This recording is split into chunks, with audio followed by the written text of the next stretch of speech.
I woke up this morning and decided to choose Christmas, and I put up my Christmas tree. He is my everything. He is my world. He is my heart. I got some new stickers to redecorate our little kitty girly. Now I'm kind of thinking, what if we just put Hellbent in the second part of this vlog? They haven't had any romantic moments, but like in my mind they have. Hello friends, welcome back to my channel. My name is Tori if you're new. Welcome to another weekly reading vlog where I continuously binge read fantasy books with no self-control.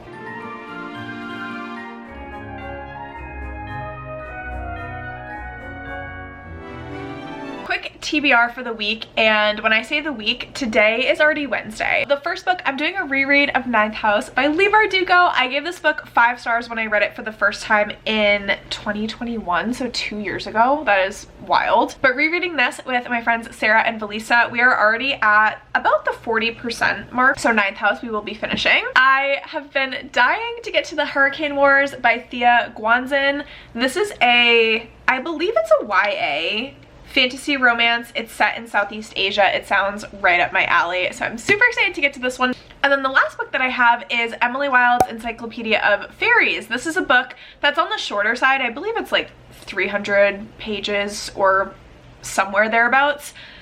And it's a book I've been dying to get to for so long. I know that most people have read it, loved it, gushed about it. It is a cottagecore fantasy with like a sprinkling of romance. As far as I understand it, romance is very much a subplot, and it's much more cozy fantasy, very much vibes, not too much plot. So if you are unfamiliar with Ninth House, I feel like a lot of us are, but this is a gorgeous, beautiful, amazing dark academia book that sprinkles in magic. We follow our main character, Galaxy Stern.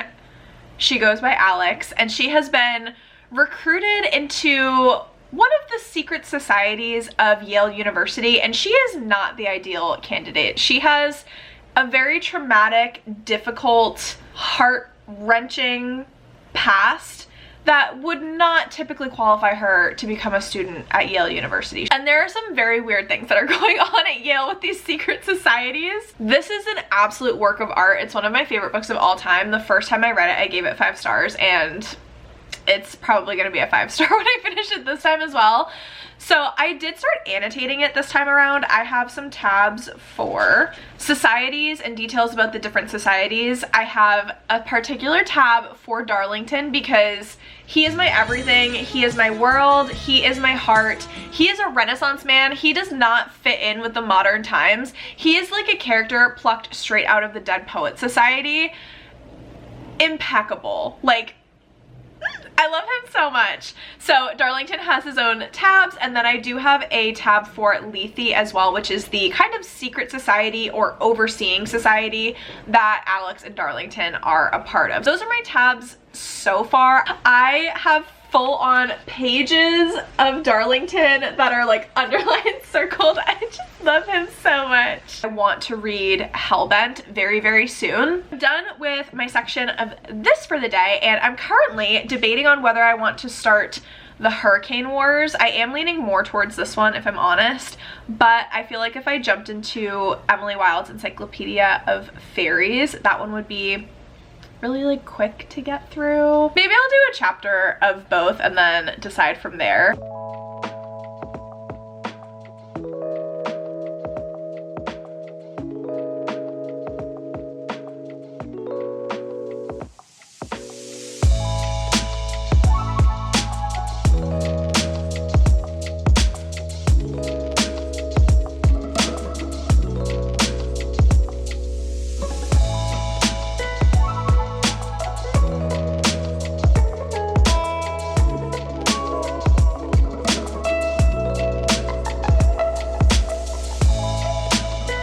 Eating my words. I know how resistant I sounded to starting Emily Wilde's Encyclopedia of Faeries earlier because I wasn't sure if I was in the mood for like a cozy fantasy, but I am now 20% into this book and I'm having the time of my life. I think it is so funny. First of all, I'm such a sucker for like a prickly main character, and I was a little bit nervous at first because usually I love like prickly male main characters. I feel like they translate a little bit better, but Emily Wilde is so prickly and standoffish, and she's like quirky in her own way. She's so dedicated to her studies. Her and her dog Shadow. Her slight introductions, like gently introducing us to, what's his name? Bamblebee. Her gentle introductions to Bamblebee and the information she was giving us kind of secondhand. But then when he shows up in the story, I nearly fell out of my chair. I wanted to laugh so hard. I loved that the village is kind of standoffish to Emily. She came in, she doesn't know how to really like socialize very well with people.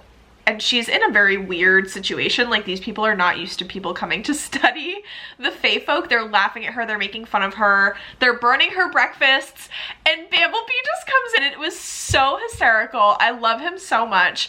I think their dynamic is really interesting because they both have kind of this fondness for each other, but I feel like Emily is fighting her fondness for Bamblebee. She sees them as competitors, and he sees them as colleagues. And I love it so much. I've never loved like a misunderstanding more than in this book. It is so hysterical and charming. Oh my gosh, I'm having so much fun. So this is going to be my focus. I actually think today I just want to keep reading this. I want to try to at least get to maybe 50%. I'm currently on page 66, and like I mentioned, this is quite a short book. So I want to try to make it to the halfway point because I just don't want to stop reading this. It's so good. It's so funny. I'm so happy that I started here.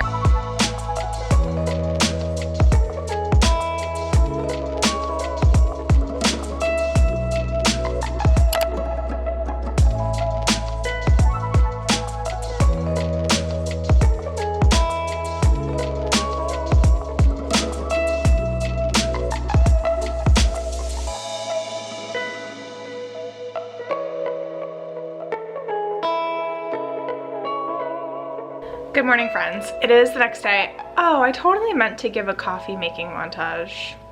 And I didn't do that. I woke up this morning and decided to choose Christmas, and I put up my Christmas tree.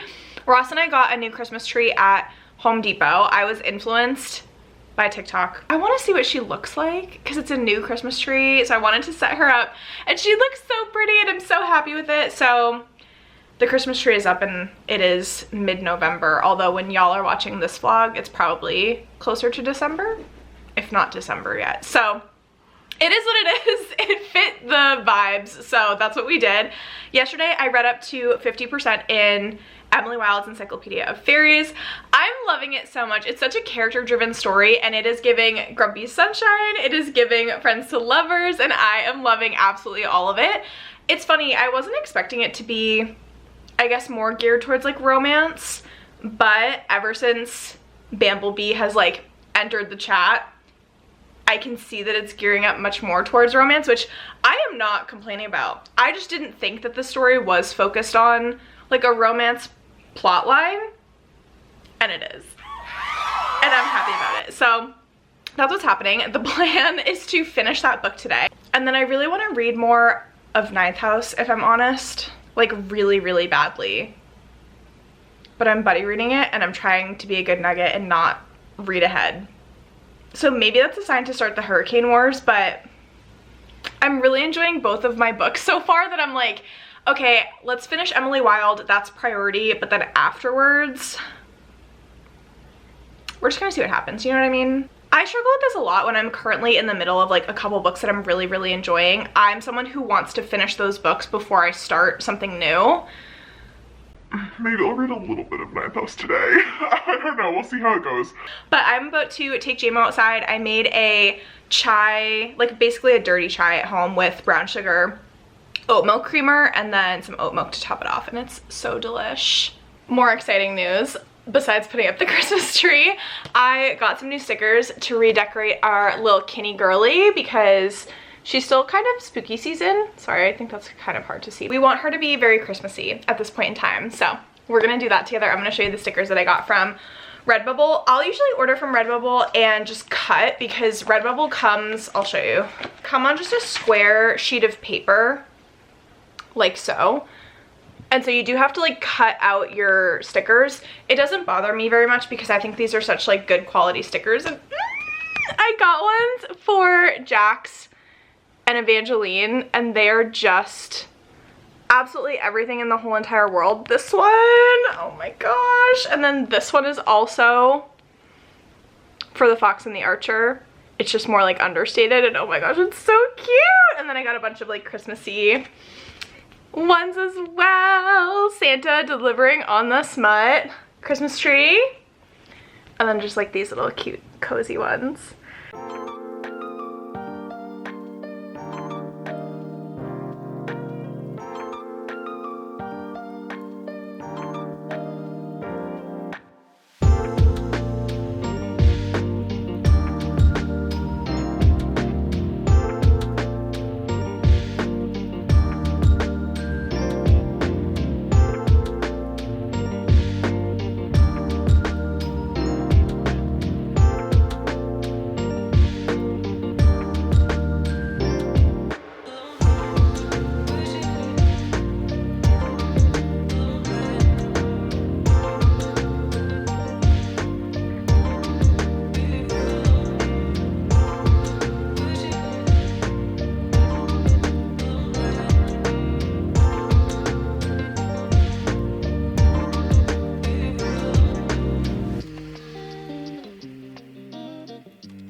I ended up reading another about 100 pages today of Ninth House, so I'm up to chapter 21. I have maybe a little over 100 pages left.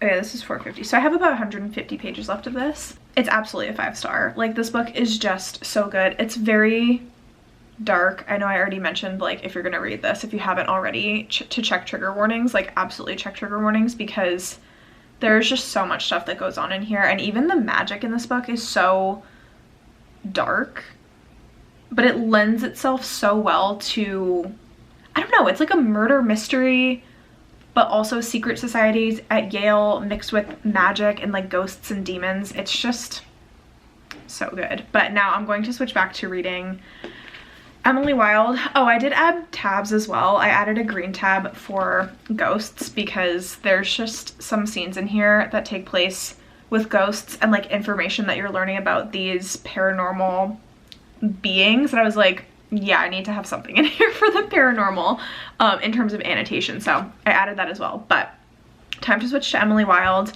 My goal is to finish it.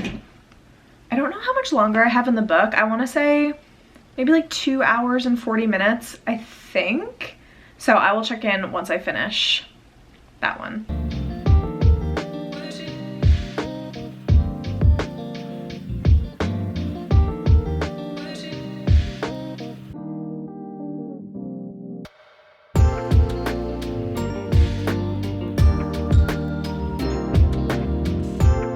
I wish that I had a reading update for you, but last night I decided to restart playing Breath of the Wild.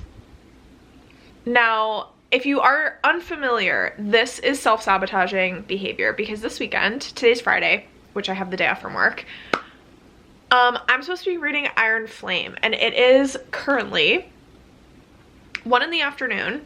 Haven't touched a book. Didn't touch a book last night when I said I was supposed to finish Emily Wilde. Nope, it did not happen. So I decided I needed to get up off the couch, stop playing on my Switch. I'm gonna go out of my house and like do something productive. I do need to go food shopping today, and last night I put together my list for recipes that I want to make for this week, which I'm really excited about because I'm making 2 new recipes that I think will be really delicious. So I figured it would be good for my mental space to get out of the house, do something productive, put makeup on.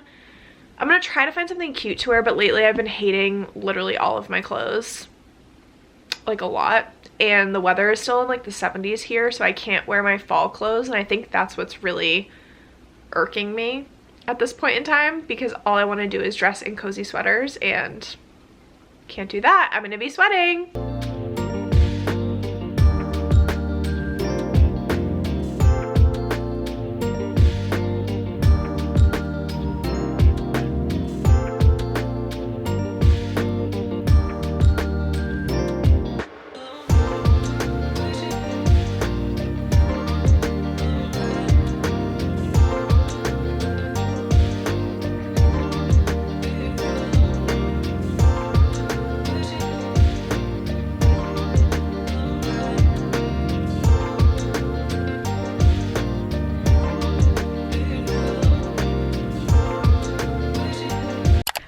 besties, it has been quite a few days since I've updated this vlog, but I didn't really read very much over this weekend. So I was intending to start Iron Flame, realized how absolutely anxious I was to start it, and then I have been playing Zelda Breath of the Wild on my Switch literally all weekend. Yesterday, JMO and I had a couch day, and I got up to eat and get snacks, and that's pretty much it.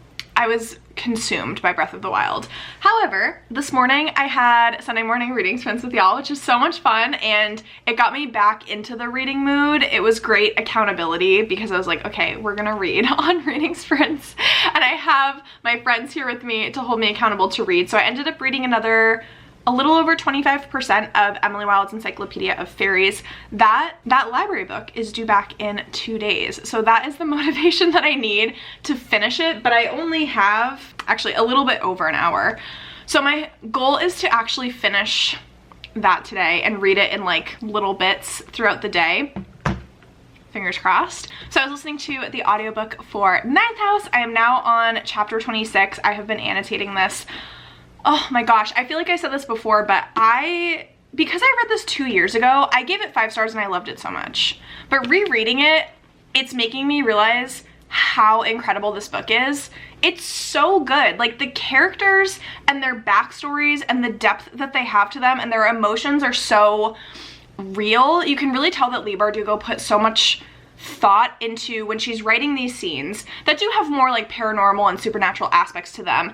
How would this character actually react to this? And I feel like sometimes in fantasy books, and to be fair, it's a fantastical scenario. Who knows how people would actually react in a situation like that? But in this one, where it's kind of like ghosts and playing with the veil and like, not death magic, but like kind of deathy magic-y things, hell magic, if you will, who knows, all of these crazy dark creatures, death creatures, who knows how they would actually react. But the reactions that Leigh Bardugo wrote in this book, it just brings a level of like believability to certain scenarios, and I just love it so much. I really want to dive into Hellbent like right after this one, and I'm trying to figure out, I know in the beginning of this vlog I said I was going to get to Hurricane Wars, and I am still gonna read this month, but now I'm kind of thinking, what if we just put Hellbent in the second part of this vlog? Because there's nothing else that I want to read right now. Yes, I do want to read Hurricane Wars, but when I looked, Hellbent's ebook and audiobook were both available on Libby, and I think that's a sign, you know? That's what's happening. That is my check-in. I will hopefully check in a little bit later with some good news about one of these books. I mean, that was good news, but hopefully to finish.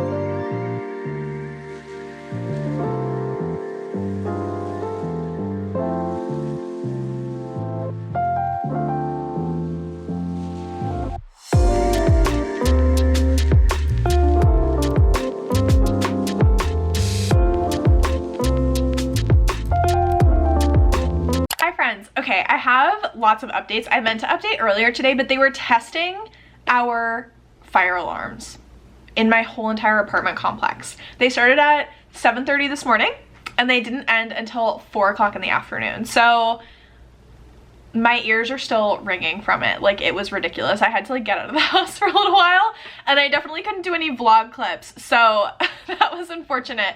But I finished Emily Wilde today. I think I'm gonna give it 4 stars. The thing is, I loved Emily Wilde. I thought it was cozy, cute, fun. I thought that I'm not gonna call it a romance because it really, like, nothing happened and it really wasn't a romance. It was flirtation. It was like a friendship that ended up getting flirty. Loved it. Like, I loved that dynamic. I think that Emily and what's his name? Wendell? Bamblebee? Yeah, I think that's right. Wendell was my favorite character. I loved him so much. I thought he was absolutely hysterical. I loved that he loved how grumpy Emily was. It was grumpy sunshine. It was friends to lovers, even though like they weren't really lovers. It was just so cute. However, I did find some of the like research elements to it, because it's like Emily Wilde's Encyclopedia of Fairies, so she's doing a lot of research into the Fae and folklore and all of that.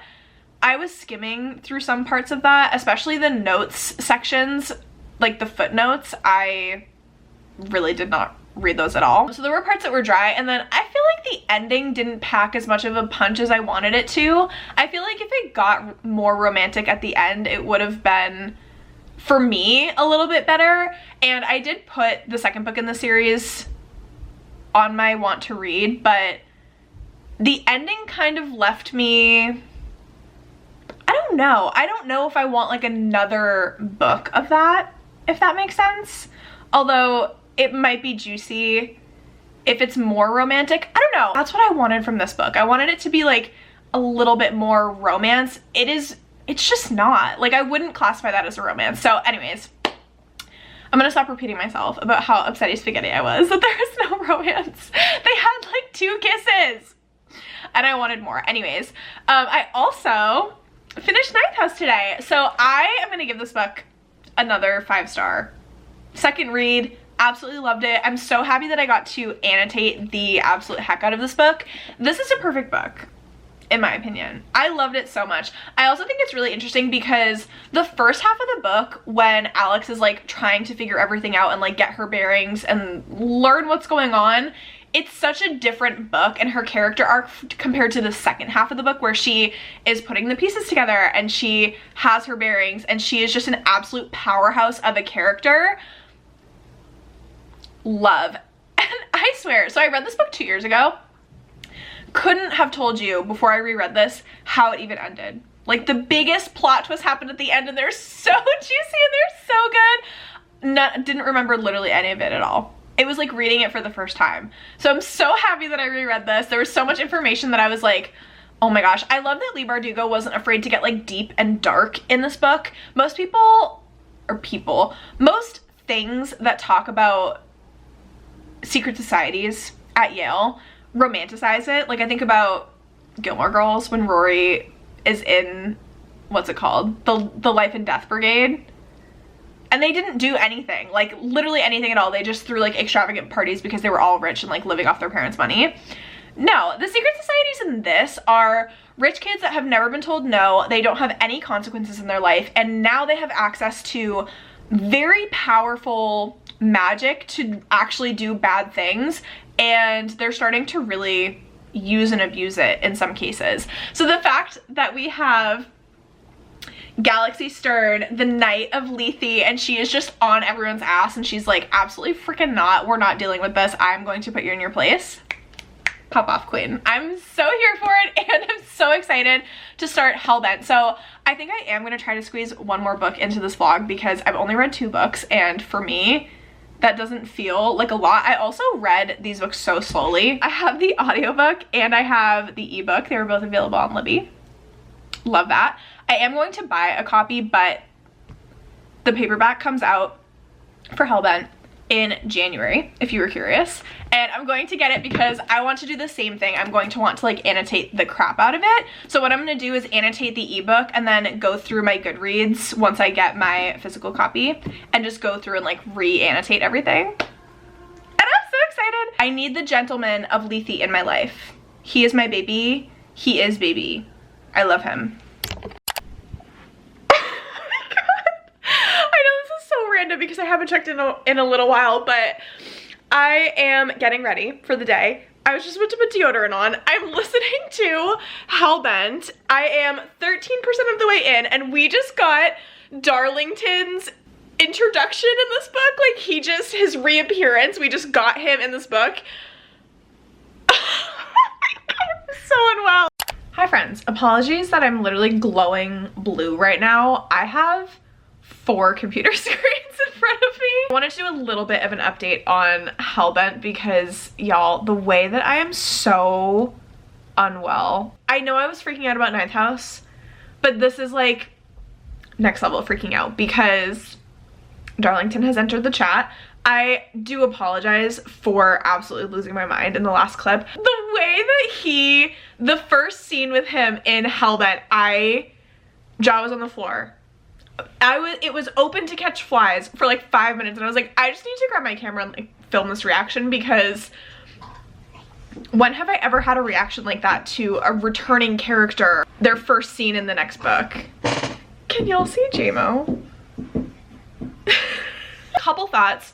Love that the second book picks up right where the first one left off because we found out so many juicy details right at the very end of the last book, so that is wonderful. If the cover of Hellbent is referring to Dawes as a rabbit and she has like more moments in this book, love, absolutely love. I love Dawes. I really enjoy the friendship that formed between Alex and Dawes, even though it was kind of like reluctant at first.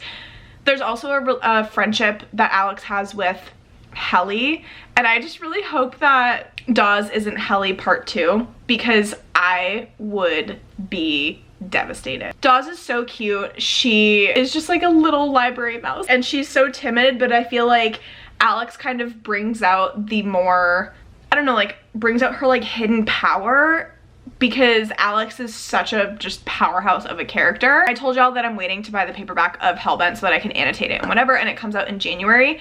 Well, I learned today that Barnes & Noble is releasing exclusive editions of paperbacks, like special editions that have sprayed edges. They're a different colorway. I think they're both kind of like red, white, and black, and they're beautiful. And the fact that more publishers and booksellers are selling paperback special editions. I love a hardback special edition as well, and I also really enjoy that those are becoming more accessible because at least like when I think 3 years ago when I first like kind of started getting into booktube and started reading and I saw everyone had all these special editions and I was like, where do people get these special editions? You had to subscribe to like a fairy loot box or like, you know, a specialty book box that had super special editions, and those books are so gorgeous and I love them so much. But the fact that like for the US, like a Barnes & Noble has special editions, like I think of the Once Upon a Broken Heart series and the special editions that Barnes & Noble put out for those books, absolutely some of my favorites. It just makes my heart so happy. And now they're expanding that into paperbacks and not just hardcovers, which as a paperback girly, I love to see it.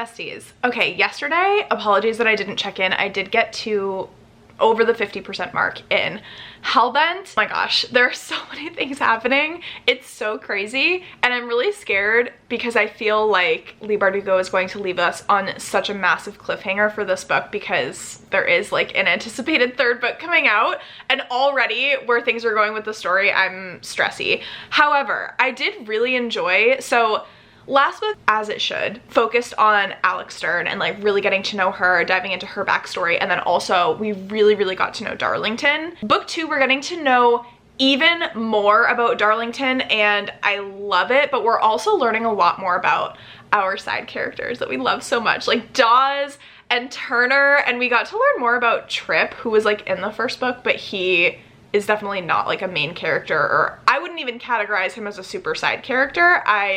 I'm curious to see what happens with him in this book. But learning more about Dawes and Turner has been so fun because Leigh Bardugo crushes giving these characters deep emotional backstories and learning about their motivations, learning about why these characters are the way that they are and the role that they're playing in the stories. Character development, absolutely A+, 100%, 150%. She gets extra credit for this assignment. Just for some context, it has been so long since I've updated this vlog. It's been probably 5 days. Like, we are going on week 3 of filming this particular vlog because I've been buddy reading both Ninth House and Hellbent with some of my friends, and I have been a bad nugget and I'm kind of like reading ahead. But this past weekend, I did a separate weekend reading vlog and I was filming other books. So I put down Hellbent for a little while, but I'm just picking it back up today and I'm probably gonna finish it today. I'm at 85%, but oh my gosh, I wish that I could talk about spoilers a little bit because I am dying. The way that Darlington has taken over my whole entire life, I think that he is one of my top book boyfriends of the entire year, because there's Darlington and then there's Demon Darlington, and I love them both and they're both my book boyfriends, and I've never wanted something more in my whole entire life. I want him to drag me to hell. I would let him take my soul. I would let him carve my heart out of my chest. I want him to feed on my suffering, and I would say thank you. All I want is Darlington. So I'm holding myself back with all of my restraint in my entire body to not read like quotes as I'm highlighting this ebook. I cannot wait to stinking get my hands on physical editions, because the way that these are going to be my most annotated books of all time. So I guess the only thing I'll say is the reunion in this book, I love it so much. I love how Alex and Darlington come from such opposing backgrounds. They're such contradictory characters. They're almost complete opposites in many, many ways, but their understanding of each other, what they've been through together, the fact that they both know absolutely everything about each other at this point, and they accept each other and love each other. They haven't had any romantic moments, but like in my mind they have. So I'm gonna keep reading. I think my next check-in will be when I finally finish this book. I'm probably gonna be such an absolute mess. I need the announcement of book 3. I just need it. It needs to come out in 2024 because I don't know what I will do with myself if it doesn't.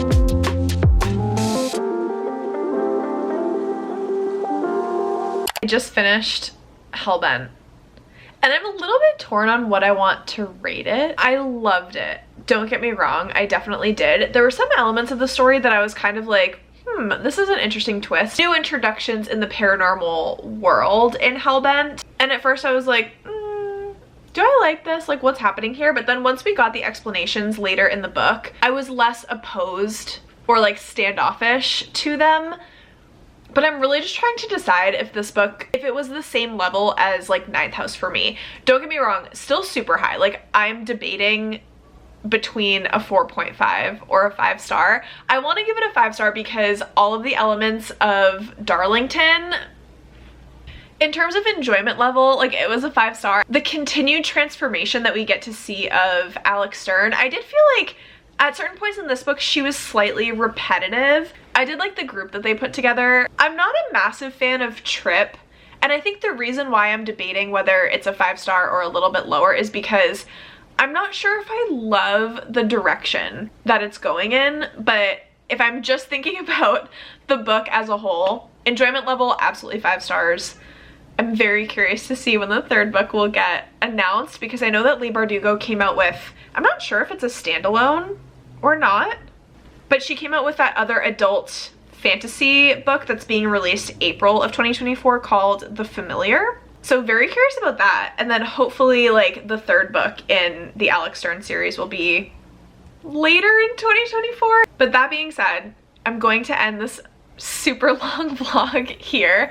I hope that you enjoyed this video, friends. If you have read the Alex Stern books, please let me know your thoughts in the comments down below. If you've made it this far, leave a bunny emoji in the comments. I will catch you in the comments, and I will see you in my next one, friends. Bye!